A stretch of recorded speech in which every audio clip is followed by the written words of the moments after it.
Бәріңізге сәлем. Бүгін әрбір дастарханның сәніне айналған жасалу жолы оп-оңай болып табылатын сметанник бәлішінің рецептісімен бөлісетін боламын. Бір жасап көргеннен-ақ өте мінсіз шығады. Қыздар жасап көруді кеңес етемін. Дастархандарыңызға ерекше дәм мен сән беретін болады. Бізге керекті барлық ингредиенттер бөлме температурасында болғаны дұрыс.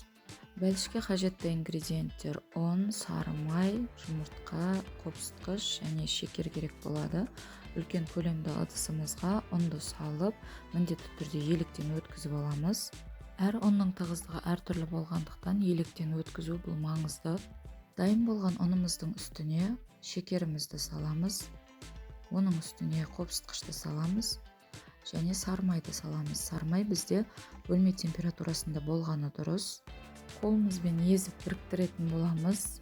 Барлық май ұнға толық араласқанша біріктіріп аламыз. Оның үстіне жұмыртқаны салып, толықтай қамыр илеп шығатын боламыз.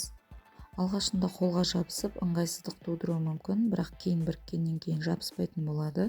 Целлофан пакетке орап, мұздатқышқа 1 сағатқа жібереміз. Кремін дайындап алатын боламыз. Қаймақтың үстіне қантты қосып және жұмыртқаны қосып, жақсылап араластырып аламыз. Бізге миксердің қажеті жоқ, осындай венчиктің көмегімен, болмаса шанышқымен араластырсаңыздар да болады. Осындай біркелкі масса болу қажет. Формамызды 24 диаметрлі қылып жасап алып, бағанағы тестаны формаға орналастыратын боламыз. Шанышқымен осылай тесіп шықсаңыздар да болады. Үстіне дайындап қойған салмамызды салып аламыз.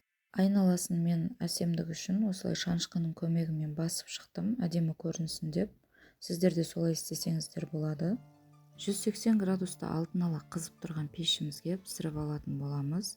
Пештеріңізді міндетті түрде алдын ала қыздырып қойғандарыңыз дұрыс болады. Күйіп кетпеуін қадағалаңыздар.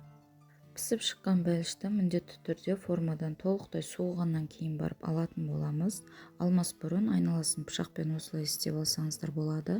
Рецепт ұнаса, қазақша контентті қолдап, тіркеліп лайк басып кетіңіздер. Ас болсын!